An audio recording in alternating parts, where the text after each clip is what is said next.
Assalamualaikum warahmatullahi wabarakatuh. Yang berusaha, pensyarah subjek, Encik Hamidi bin Saleh. Saya Hanis Nabiah binti Harun bersama dua orang rakan saya yang lain iaitu Saudara Muhammad Damsyid bin Daniel dan Saudari Nur Akilah Sabrina binti Norhan akan membentangkan hasil kerja kumpulan kami bagi subjek SJHK 3063. Tajuk yang akan kami bincangkan dalam subjek sejarah tahun 4 ialah yang pertama, mari belajar sejarah, yang kedua, zaman air batu dan yang ketiga, zaman prasejarah. Antara perkara yang akan dibincangkan dalam unit Mari Belajar Sejarah ialah apa itu sejarah, sumber sejarah, kaedah penyelidikan sejarah, ruang dan masa serta sebab dan akibat dalam peristiwa sejarah. Apa itu sejarah? Sejarah ialah peristiwa yang benar-benar berlaku pada masa lalu. Menurut tokoh-tokoh sejarawan seperti Herodotus, sejarah membicarakan tentang peradaban manusia dan perubahan yang berlaku. Selain itu, Ibnu Khaldun menyatakan bahawa sejarah merupakan penceritaan tentang tindakan manusia dan sebab-sebab mereka melakukannya. Walau bagaimanapun, menurut Dr. Muhammad Yusuf bin Ibrahim, sejarah merupakan catatan atau rekod sesuatu peristiwa yang berlaku pada masa lalu. Secara ringkasnya, sejarah ialah tindakan manusia, perubahan dan catatan sesuatu peristiwa yang berlaku pada masa lalu. Oleh itu, sejarah memberikan iktibar dan teladan untuk kehidupan manusia. Sumber sejarah. Sumber sejarah memberikan maklumat yang tepat tentang sesuatu peristiwa yang telah berlaku. Sumber sejarah terbahagi kepada dua iaitu sumber primer dan sumber sekunder. Sumber primer juga dikenali sebagai sumber pertama iaitu sumber yang berada dalam bentuk asal ataupun belum diolah. Contoh sumber primer ialah fosil iaitu tinggalan tumbuhan atau haiwan yang telah diawet, manuskrip tulisan tangan seperti hikayat Hang Tuah, artifak iaitu hasil ciptaan manusia seperti alat batu, tembikar, senjata dan duit shilling.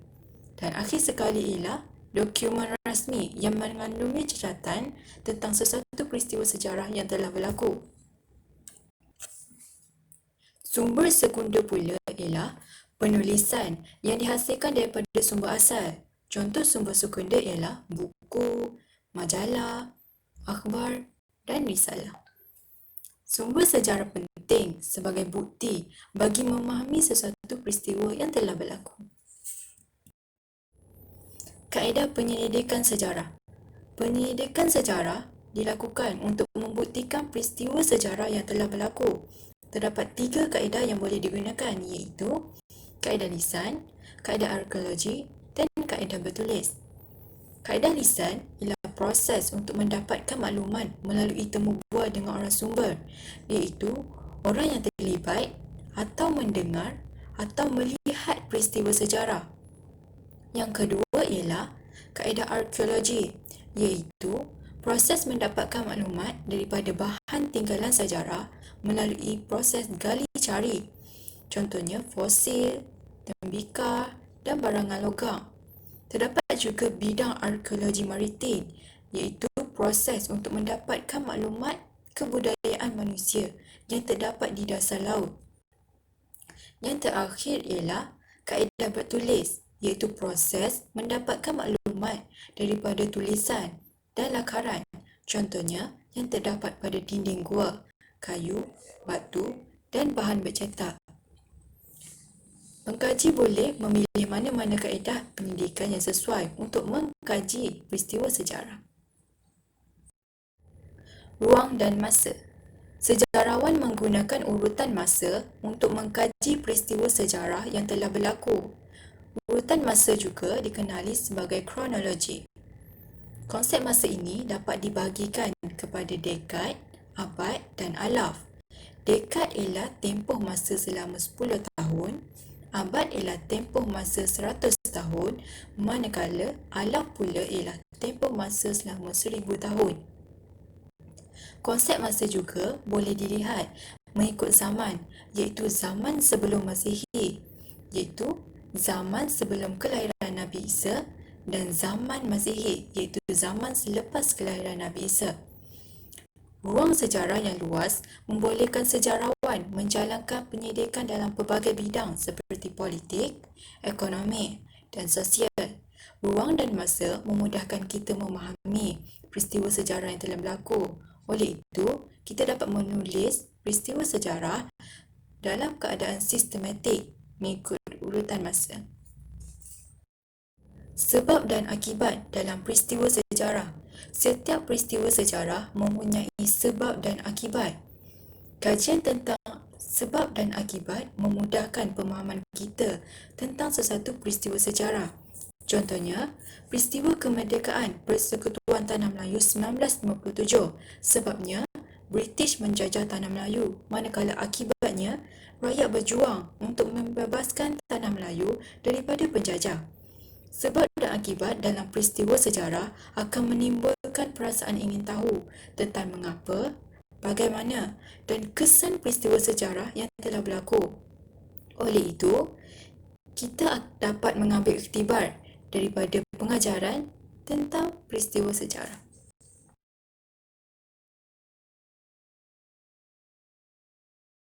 Baiklah, sekarang kita akan beralih kepada dimensi di mana zaman air batu. Zaman air batu ni merupakan zaman di mana semua permukaan dilitupi dengan air batu. Untuk pengetahuan, zaman air batu ni dianggarkan bermula pada 2.6 juta sehingga 3.5 juta tahun dahulu. Dan masa ini agak lama sebelum berlakunya satu pencairan glasier disebabkan oleh permukaan suhu bumi yang semakin meningkat. Okey, penggeleseran glasier ini telah membentuk 7 benua dan 7 lautan.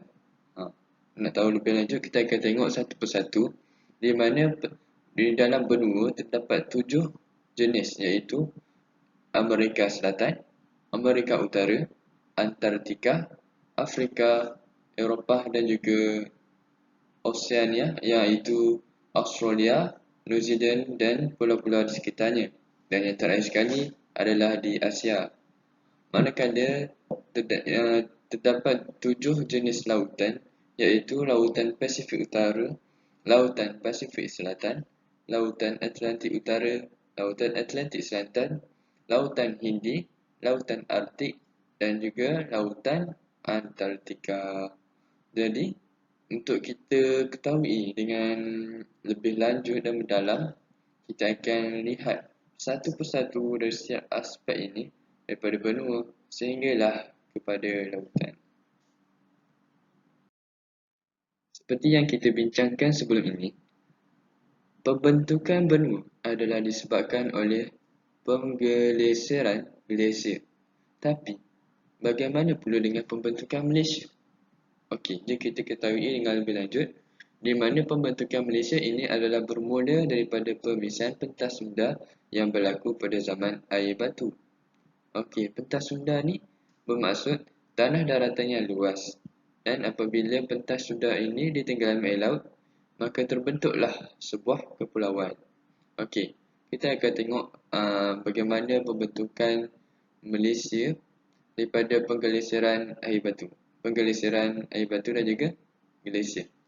Okey, seperti yang kita dapat lihat pada gambaran yang pertama, dia banyak pentas Sunda adalah seperti gambaran berikut, di mana daratan itu telah terbentuk dengan cantuman, tapi disebabkan oleh penggeleseran glasier, maka terpisahlah dan membentuk sebuah kepulauan, yang ini dikenali sebagai Kepulauan Melayu.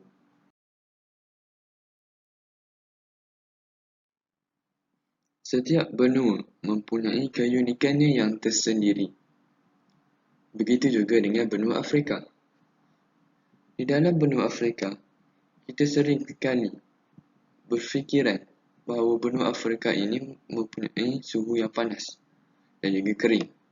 Tapi itu tidak bermaksud mereka tidak mempunyai keunikan yang tersendiri.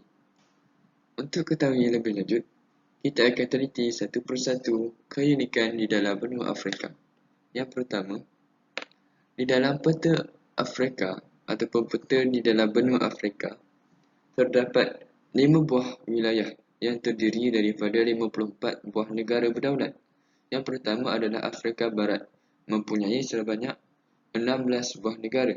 Afrika Selatan, 5 buah negara. Afrika Tengah mempunyai 9 buah negara. Kemudian, Afrika Utara, 7 negara. Dan Afrika Timur sebanyak 17 buah negara. Manakala keunikan yang kedua, masyarakat Afrika. Masyarakat Afrika ini mempunyai beberapa ritual yang tersendiri. Sebagai contoh, ritual kecantikan. Kebanyakan masyarakat wanita di sana, cara untuk mencantikkan diri mereka adalah dengan menggelapkan bibir mereka. Berbeza dengan Malaysia, kita menggunakan alat solekan seperti lipstik berwarna merah untuk menarik perhatian. Namun di sana, semakin gelap bibir mereka, maka semakin cantiklah diri mereka. Okey. Seterusnya, mereka mempunyai gurun yang terbesar di dunia. Sudah pastilah keunikan ini tidak terdapat di tempat lain. Gurun yang besar ini telah menyebabkan berlaku banyak sekali ribut pasir ataupun padang pasir yang luas. Kerana sebab itulah benua Afrika ini dikenali sebagai benua yang terpanas di bumi dan paling kering di dunia. Seterusnya pula, kita akan melihat kepada Danau Air Tawar. Untuk pengetahuan, benua Afrika mempunyai Danau Air Tawar yang kedua terbesar di dunia selepas Danau Superior. Okey. Danau Air Tawar ini merupakan sebuah danau yang cukup unik, di mana kita semua maklum bahawa Afrika ni mempunyai gurun padang pasir yang terbesar, tapi mereka juga mempunyai Danau Air Tawar yang kedua terbesar di dunia.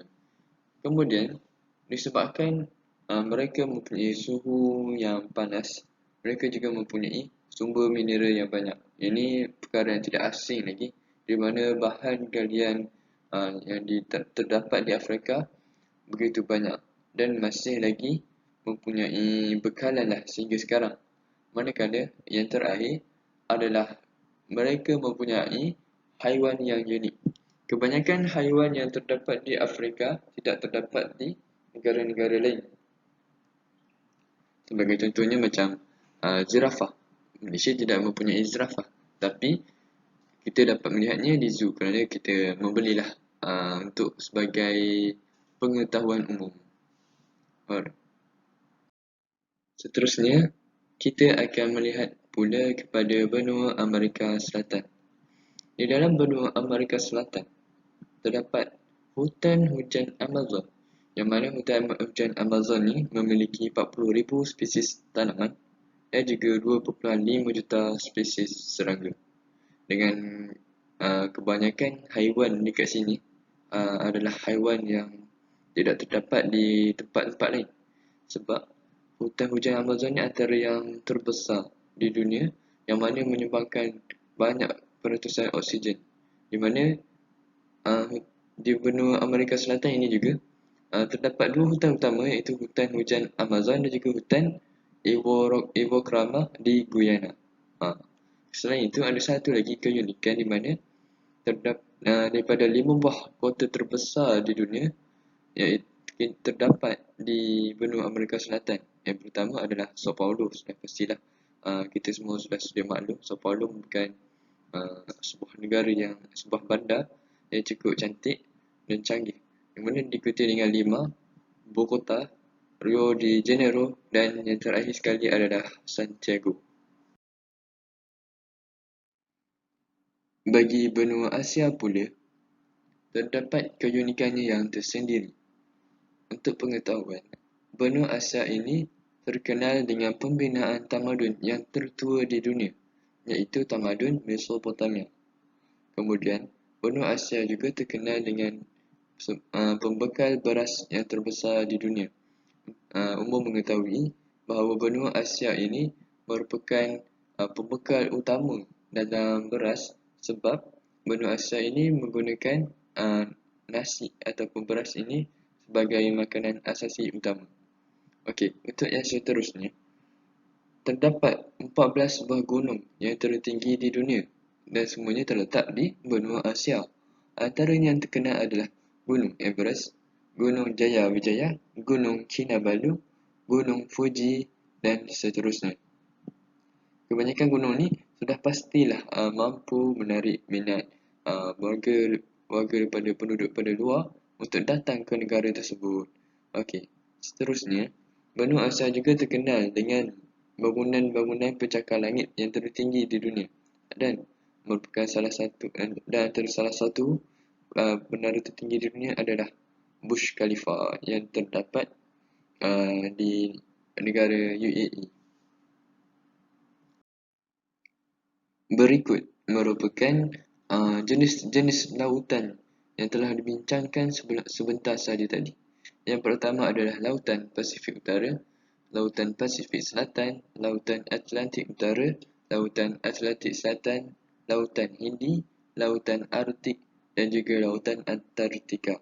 Dan kesemua tujuh lautan ini mempunyai kepekatan air garamnya yang berbeza-beza. Dan kalau kita tengok juga warna air daripada setiap lautan ni memang berbeza kerana bergantung kepada kepekatan dan ketepatan garam di dalam air tersebut. Seterusnya, kita akan melihat kepada lautan. Okey, untuk penerangan yang pertama, Lautan Pasifik. Lautan Pasifik merupakan lautan yang terbesar di dunia kerana dan juga pantai ini berhampiran dengan pantai barat Amerika Utara, pantai Asia dan juga Australia Barat. Untuk lautan yang kedua itu Lautan Atlantik. Lautan Atlantik ni dia lebih kecil dan lebih cetek sedikit berbanding dengan Lautan Pasifik. Dan ianya berhampiran dengan Amerika Utara, Amerika Selatan, Eropah dan juga Afrika Timur. Okey. Untuk yang ketiga pula, Lautan Hindi. Lautan Hindi ini merupakan lautan yang ketiga terbesar. Kemudian, lautan ini juga berhampiran dengan Afrika Barat, Asia dan juga Australia Timur. Bagi lautan yang seterusnya iaitu Lautan Atlantik, lautan ini bersempadan dengan Amerika Selatan, Afrika dan juga Australia. Dan yang terakhir sekali, Lautan Arktik. Lautan Arktik ini merupakan lautan yang paling kecil iaitu terletak di antara bulatan Arktik dan disempadani oleh negara-negara Eropah, Asia dan juga Amerika Utara. Okey, kita pergi kepada zaman prasejarah yang akan disampaikan oleh saya, Nur Akilah Sabrina binti Nurhain. Kita pergi kepada zaman prasejarah oleh saya, Nur Akilah Sabrina binti Nurhain. Okey, definisi prasejarah ni ialah zaman manusia belum mempunyai tulisan, iaitu kewujudan manusia prasejarah dapat diketahui melalui kajian arkeologi dengan menggunakan kaedah syarih gali. Prasejarah dibahagikan kepada 4 zaman, iaitu Paleolitik, Mesolitik, Neolitik dan Logam. Kerangka masa zaman prasejarah iaitu Paleolitik 40,000 tahun dahulu, Mesolitik 10,000 tahun dahulu, Neolitik 5,000 tahun dahulu dan Logam 25,000 tahun dahulu. Okey, di sini lokasi prasejarah iaitu Paleolitik di Kota Tampan, Perak, Tingkayu, Sabah, Gua Niah, Sarawak. Manakala Mesolitik di Jenderam Hilir, Selangor, Gua Madai, Sabah, Gua Kepah, Seberang Perai dan Neolitik di Bukit Tengkorak, Sabah, Gua Char, Kelantan, Gua Badak, Perak dan Logam, zaman Logam iaitu di Sungai Tembeling, Pahang, Lembah Bernam, Selangor dan Gua Harimau, Perak. Okey, kegiatan masyarakat zaman prasejarah Paleolitik iaitu manusia pada zaman Paleolitik ini berusaha menyelesaikan kehidupan dengan alam sekeliling mereka, dan manusia pada zaman Paleolitik ini tinggal di dalam gua dan di sekitar sungai. Mereka sudah tahu menggunakan api untuk memanaskan badan dan melindungi diri dari binatang buas. Faktor ini penting kerana alam sekeliling merupakan sumber utama kepada mereka untuk mendapatkan makanan. Mereka hidup berpindah randah dan memburu binatang serta mengumpulkan hasil hutan. Okey, ni gambar pada zaman Paleolitik, dapat kita lihat. Ini zaman Mesolitik pula. Zaman Mesolitik berlaku antara zaman Paleolitik dan zaman Neolitik. Pada zaman Mesolitik ni, mereka tinggal dalam berkelompok, masing memburu dan mencari hasil hutan dan sungai. Senjata yang digunakan mereka untuk memburu juga lebih halus sedikit berbanding dengan zaman Paleolitik. Mereka juga telah pandai mengebumikan mayat, dan mayat tersebut akan dibengkokkan sebelum dikebumikan. Okey, ni gambar zaman Mesolitik iaitu gambar pertama mayat dibengkokkan. Itu dapat lihat tengkorak tu dibengkokkan. Dan yang gambar ketiga tu penemuan di Malaysia iaitu rangka mayat yang telah dibengkokkan. Okey, kita pergi pada zaman Neolitik pula. Zaman Neolitik ni mereka mempunyai ketua dan ada pembahagian kerja, dan merupakan zaman batu akhir yang menunjukkan peningkatan dalam kehidupan manusia, dan alatan batu yang mereka gunakan juga lebih halus daripada Mesolitik dan Paleolitik, dan mereka masih berburu dan mencari hasil hutan di sungai. Okey, ni gambar rajah saya buat zaman Neolitik. Lokasi di Malaysia ialah di Gua Char, Bukit Tengkorak, dan kepercayaan mereka animisma. Alatan yang mereka gunakan iaitu alatan daripada tembikar, masih menggunakan alatan batu, mencipta barang kemas seperti anting-anting. Ciri-ciri zaman Neolitik ini, mereka hidup bermasyarakat, ada ketua dan pembagian kerja, tinggal di gua dan berhampiran sungai. Kegiatan mereka bercucuk tanam serta menternak binatang dan menangkap ikan. Okey, kita pergi pada zaman logam. Zaman logam ni ialah zaman manusia yang telah mencipta alatan-alatan daripada menggunakan logam. Dan manusia zaman logam ni masih tinggal di dalam gua, dan ada juga yang tinggal di kawasan lapang. Rumah mereka yang bina lebih baik berbanding zaman-zaman sebelumnya, dan zaman ini masih lagi menggunakan alatan yang diperbuat daripada batu. Namun manusia pada zaman logam ini menggunakan sistem barter, dan mayat dibumikan menggunakan kubur batu kepingan. Okey, ni gambar-gambar logam ataupun alatan-alatan batu pada zaman logam. Okey.